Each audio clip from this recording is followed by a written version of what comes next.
श्रीमद् भागवत पुराण छठा अध्याय। परीक्षित की परम गति, जनमेजय का सर्प सत्र और वेदों के शाखा भेद। सूत जी कहते हैं, शौनकादि ऋषियों, व्यास तनय श्री सुखदेव जी समस्त चराचर जगत को अपनी आत्मा के रूप में अनुभव करते हैं और व्यवहार में सबके प्रति समदृष्टि रखते हैं। भगवान के शरणागत एवं उनके द्वारा सुरक्षित राजर्षि परीक्षित ने उनका संपूर्ण उपदेश बड़े ध्यान से श्रवण किया। अब वे सिर झुकाकर उनके चरणों के निकट और पास खिसक आए तथा अंजलि बांधकर उनसे यह प्रार्थना करने लगे। राजा परीक्षित ने कहा, भगवान, आप करुणा के मूर्तिमान स्वरूप हैं। आपने मुझ पर परम कृपा करके अनादि अनंत एक रस सत्य भगवान श्री हरि के स्वरूप और लीलाओं का वर्णन किया है। अब मैं आपकी कृपा से परम अनुग्रहित और कृतकृत्य हो गया हूं। संसार के प्राणी अपने स्वार्थ और परमार्थ के साधन में जुटे हैं और विभिन्न प्रकार के दुखों से दग्ध होते रहते हैं। उनके ऊपर भगवान के महात्माओं का अनुग्रह होना कोई नई घटना अथवा आश्चर्य की बात नहीं है। यह तो उनके लिए स्वाभाविक ही है। मैंने और मेरे साथ और बहुत से लोगों ने आपके मुखारविंद से इस श्रीमद् भागवत महापुराण का श्रवण किया है। इस पुराण में पद पद पर हरिकथा और लीलाओं का वर्णन हुआ है, जिसके गान में बड़े बड़े आत्माराम पुरुष रमते रहते हैं। भगवान, आपने मुझे अभय पद, ब्रह्म और आत्मा की एकता का साक्षात्कार करा दिया है। अब मैं परम शांति रूप ब्रह्म में स्थित हूं। अब मुझे तक्षक आदि किसी भी मृत्यु के निमित्त से अथवा दल के दल मृत्यु सेनाओं से भी भय नहीं है। मैं अभय हो गया हूं। ब्राह्मण, अब आप मुझे आज्ञा दीजिए कि मैं अपनी वाणी बंद कर लूं, मौन हो जाऊं और साथ ही कामनाओं के संस्कारों से भी रहित चित्त को इंद्रियों सहित परमात्मा के स्वरूप में विलीन करके अपने प्राणों का त्याग कर दूं। आपके द्वारा उपदेश किए हुए ज्ञान और विज्ञान में परिनिष्ठ हो जाने से मेरा अज्ञान सर्वदा के लिए नष्ट हो गया। आपने भगवान के परम कल्याणमय स्वरूप का मुझे साक्षात्कार करा दिया है। सूत जी कहते हैं, शौनकादि ऋषियों, राजा परीक्षित ने भगवान श्री सुखदेव जी से इस प्रकार कहकर बड़े प्रेम से उनकी पूजा की। अब वे परीक्षित से विदा लेकर समागत त्यागी महात्माओं शिष्य गणों के साथ बदरी चले गए। राजर्षि परीक्षित ने भी बिना किसी बाह्य सहायता के स्वयं ही अपने अंतरात्मा को परमात्मा के चिंतन में समाहित किया और ध्यान मग्न हो गए। उस समय उनका श्वास प्रश्वास भी नहीं चलता था। ऐसा जान पड़ता था मानो कोई वृक्ष का ठूंठ हो। उन्होंने गंगा जी के तट पर कुशों को इस प्रकार बिछा रखा था जिसमें उनका अग्रभाग पूर्व की ओर हो और उस पर स्वयं उत्तरमुख होकर बैठे हुए थे। उनकी आसक्ति और संशय तो पहले ही मिट चुके थे। अब वे ब्रह्म और आत्मा की एकता रूप महायोग में स्थित होकर ब्रह्म स्वरूप हो गए। शौनकादि ऋषियों, मुनि कुमार श्रृंगी ने क्रोधित होकर परीक्षित को शाप दे दिया था। अब उनका भेजा हुआ तक्षक सर्प राजा परीक्षित को डसने के लिए उनके पास चला। रास्ते में उसने कश्यप नामक एक ब्राह्मण को देखा। कश्यप ब्राह्मण सर्प विष की चिकित्सा करने में बड़े निपुण थे। तक्षक ने बहुत सा धन देकर कश्यप को वहीं से लौटा दिया, उन्हें राजा के पास न जाने दिया और स्वयं ब्राह्मण के रूप में छिपकर, क्योंकि वह इच्छानुसार रूप धारण कर सकता था, राजा परीक्षित के पास गया और उन्हें डस लिया। राजर्षि परीक्षित तक्षक के डसने से पहले ही ब्रह्म में स्थित हो चुके थे। अब तक्षक के विष की अग्नि से उनका शरीर सबके सामने ही जलकर भस्म हो गया। पृथ्वी, आकाश और सब दिशाओं में बड़े जोर से हाय हाय की ध्वनि होने लगी।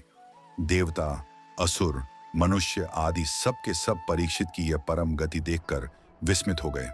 देवताओं की दुंदुभियां अपने आप बज उठी। गंधर्व और अप्सराएं गान करने लगीं। देवता लोग साधु साधु के नारे लगाकर पुष्पों की वर्षा करने लगे। जब जनमेजय ने सुना कि तक्षक ने मेरे पिताजी को डस लिया है तो उसे बड़ा क्रोध हुआ। अब वह ब्राह्मणों के साथ विधि पूर्वक सर्पों का अग्निकुंड में हवन करने लगा। तक्षक ने देखा कि जनमेजय के सर्प सत्र की प्रज्वलित अग्नि में बड़े बड़े महासर्प भस्म होते जा रहे हैं। तब वह अत्यंत भयभीत होकर देवराज इंद्र की शरण में गया। बहुत सर्पों के भस्म हो जाने पर भी तक्षक न आया। यह देखकर परीक्षित नंदन राजा जनमेजय ने ब्राह्मणों से कहा कि ब्राह्मणों, अब तक सर्पोत्तम तक्षक क्यों नहीं भस्म हो रहा है?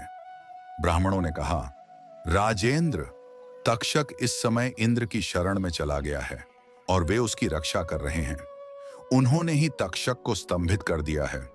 इसी से वह अग्निकुंड में गिरकर भस्म नहीं हो रहा है।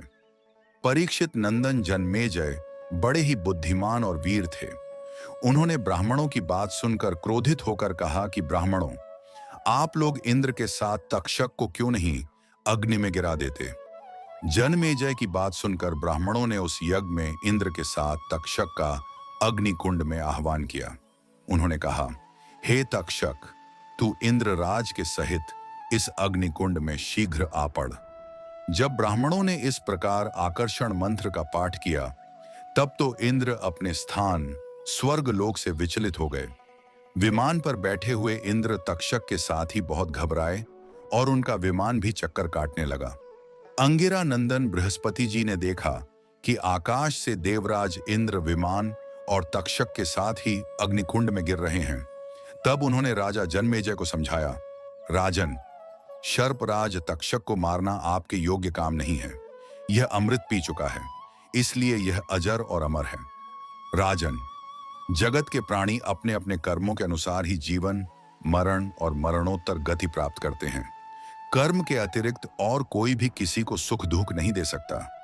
जन्मेजय, यूं तो बहुत से लोगों की मृत्यु सांप, चोर, आग, बिजली आदि से तथा भूख प्यास, रोग आदि निमित्तों से होती है, परंतु यह तो कहने की बात है। वास्तव में तो सभी प्राणी अपने प्रारब्ध कर्मों का ही उपभोग करते हैं। राजन, तुमने बहुत से निरपराध सर्पों को जला दिया है। इस अविचार यज्ञ का फल केवल प्राणियों की हिंसा ही है, इसलिए इसे बंद कर देना चाहिए, क्योंकि जगत के सभी प्राणी अपने अपने प्रारब्ध कर्म का ही भोग कर रहे हैं। सूत जी कहते हैं, शौनकादि ऋषियों, महर्षि बृहस्पति जी की बात का सम्मान करके जन्मेजय ने कहा कि आपकी आज्ञा शिरोधार्य है। उन्होंने सर्प सत्र बंद कर दिया और देवगुरु बृहस्पति जी की विधि पूर्वक पूजा की। ऋषिगण, जिससे विद्वान ब्राह्मण को भी क्रोध आया, राजा को शाप हुआ, मृत्यु हुई, फिर जन्मेजय को क्रोध आया, सर्प मारे गए। यह वही भगवान विष्णु की महामाया है।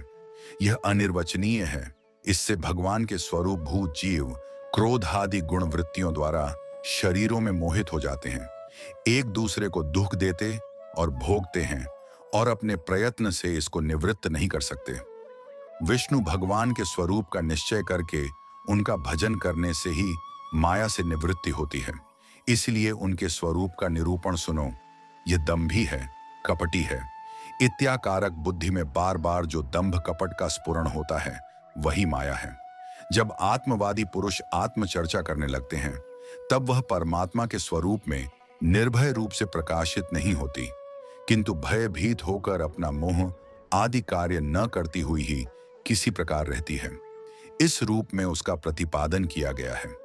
माया के आश्रित नाना प्रकार के विवाद, मतवाद भी परमात्मा के स्वरूप में नहीं है, क्योंकि वे विशेष विषयक हैं और परमात्मा निर्विशेष है। केवल वाद विवाद की तो बात ही क्या, लोक परलोक के विषयों के संबंध में संकल्प विकल्प करने वाला मन भी शांत हो जाता है। कर्म, उसके संपादन की सामग्री और उनके द्वारा साध्य कर्म, इन तीनों से अन्वित अहंकारात्मक जीव, यह सब जिसमें नहीं है, वह आत्म स्वरूप परमात्मा न तो कभी किसी के द्वारा बाधित होता है और न तो किसी का विरोधी ही है। जो पुरुष उस परम पद के स्वरूप का विचार करता है, वह मन की मायामयी लहरों, अहंकार आदि का बाध करके स्वयं अपने आत्म स्वरूप में विहार करने लगता है। जो मुमुक्षु एवं विचारशील पुरुष परम पद के अतिरिक्त वस्तुओं का परित्याग करते हुए नेति नेति के द्वारा उसका निषेध करते हैं, ऐसी वस्तु प्राप्त करते हैं जिसका कभी निषेध नहीं हो सकता और न तो कभी त्याग ही वही विष्णु भगवान का परम पद है। यह बात सभी महात्मा और श्रुतियाम एक मत से स्वीकार करती हैं। अपने चित्त को एकाग्र करने वाले पुरुष अंतःकरण की अशुद्धियों, अनात्म भावनाओं को सदा सर्वदा के लिए मिटाकर अनंत प्रेम भाव से परिपूर्ण हृदय के द्वारा उसी परम पद का आलिंगन करते हैं और उसमें समा जाते हैं। विष्णु भगवान का यही वास्तविक स्वरूप है, यही उनका परम पद है। इसकी प्राप्ति उन्हीं लोगों को होती है जिनके अंतःकरण में शरीर के प्रति अहम भाव नहीं है और न तो इसके संबंधी ग्रह आदि पदार्थों में ममता है। सचमुच जगत की वस्तुओं में मैंपन और मेरेपन का आरोप बहुत बड़ी दुर्जता है। शौनक जी, जिसे इस परम पद की प्राप्ति अभीष्ट है, उसे चाहिए कि वह दूसरों की कटु वाणी सहन कर ले और बदले में किसी का अपमान न करे। इस क्षण भंगुर शरीर में अहंता ममता करके किसी भी प्राणी से कभी वैर न करे। भगवान श्री कृष्ण का ज्ञान अनंत है। उन्हीं के चरण कमलों के ध्यान से मैंने इस श्रीमद् भागवत महापुराण का अध्ययन किया है। मैं अब उन्हीं को नमस्कार करके यह पुराण समाप्त करता हूं। शौनक जी ने पूछा, साधु शिरोमणि सूत जी, वेद व्यास जी के शिष्य पैल आदि महर्षि बड़े महात्मा और वेदों के आचार्य थे। उन लोगों ने कितने प्रकार से वेदों का विभाजन किया, ये बात आप कृपा करके हमें सुनाइए।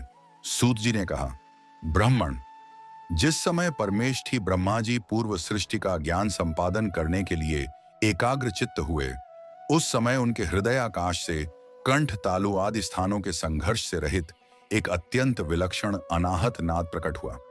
जब जीव अपनी मनोवृत्तियों को रोक लेता है, तब उसे भी उस अनाहत नाद का अनुभव होता है। शौनक जी, बड़े बड़े योगी उसी अनाहत नाद की उपासना करते हैं और उसके प्रभाव से अंतःकरण के द्रव्य, अधिभूत, क्रिया, अध्यात्म और कारक, अधिदैव रूप मल को नष्ट करके वह परम गति रूप मोक्ष प्राप्त करते हैं, जिसमें जन्म मृत्यु रूप संसार चक्र नहीं है। उसी अनाहत नाद से अकार, उकार और मकार रूप 3 मात्राओं से युक्त ओमकार प्रकट हुआ। इस ओमकार की शक्ति से ही प्रकृति अव्यक्त से व्यक्त रूप में परिणत हो जाती है। ओमकार स्वयं भी अव्यक्त एवं अनादि है और परमात्म स्वरूप होने के कारण स्वयं प्रकाश भी है। जिस परम वस्तु को भगवान, ब्रह्म अथवा परमात्मा के नाम से कहा जाता है, उसके स्वरूप का बोध भी ओमकार के द्वारा ही होता है। जब श्रवण इंद्रिय की शक्ति लुप्त हो जाती है, तब भी इस ओमकार का समस्त अर्थों को प्रकाशित करने वाले स्फोट तत्व को जो सुनता है और सुषुप्ति एवं समाधि अवस्थाओं में सबके अभाव को भी जानता है, वही परमात्मा का विशुद्ध स्वरूप है। वही ओमकार परमात्मा से हृदय आकाश में प्रकट होकर वेद स्वरूप वाणी को अभिव्यक्त करता है। ओमकार अपने आश्रय परमात्मा पर ब्रह्म का साक्षात वाचक है और ओमकार ही संपूर्ण मंत्र, उपनिषद और वेदों का सनातन बीज है। शौनक जी, ओमकार के 3 वर्ण हैं, अ, उ और अम। यही तीनों वर्ण सत्व, रज, तम, इन 3 गुणों, रक, यजु, साम, इन 3 नामों, भू, भुव, स्व, इन 3 अर्थों और जागृत, स्वप्न, सुषुप्ति, इन 3 वृत्तियों के रूप में 3-3 की संख्या वाले भावों को धारण करते हैं। इसके बाद सर्वशक्तिमान ब्रह्मा जी ने ओमकार से ही अंतहस्थ य, र, लल, व, ऊष्म, श, श, स, ह, स्वर, अस्योतक, स्पर्श, कास्यम तक तथा ह्रस्व और दीर्घ आदि लक्षणों से युक्त अक्षर समामनाएं अर्थात वर्णमाला की रचना की। उसी वर्णमाला से उन्होंने अपने 4 मुखों से होता अध्वर्यु, उद्गाता और ब्रह्मा, इन 4 रथविजों की स्तुतियां ओमकार और स्वाहाकार से रहित वेदों को प्रकट किया और अपने पुत्र ब्रह्मर्षि मरीचि आदि को अध्यापन में कुशल देखकर उन्हें वेदों की शिक्षा दी। वे सभी जब धर्म का उपदेश करने में निपुण हो गए, तब उन्होंने अपने पुत्रों को उनका अध्ययन कराया। तदनंतर उन्हीं लोगों के नैष्ठिक ब्रह्मचारी शिष्य प्रशिष्यों के द्वारा चारों युगों में संप्रदाय के रूप में वेदों की रक्षा होती रही। द्वापर के अंत में महर्षियों ने उनका विभाजन भी किया। जब ब्रह्मवेत्ता ऋषियों ने देखा कि समय के फेर से लोगों की आयु, शक्ति और स्मृति क्षीण हो रही है, तब उन्होंने अपने हृदय देश में विराजमान परमात्मा की प्रेरणा से वेदों के अनेकों विभाग कर दिए। शौनक जी, इस वैवस्वत मनवंतर में भी ब्रह्मा शंकर आदि लोकपालों की प्रार्थना से अखिल विश्व के जीवन दाता भगवान ने धर्म की रक्षा के लिए महर्षि पराशर द्वारा सत्यवती के गर्भ से अपने अंशांश कलावतार रूप व्यास के रूप में अवतार ग्रहण किया है। परम भाग्यवान शौनक जी, उन्होंने ही वर्तमान युग में वेद के 4 विभाग किए हैं।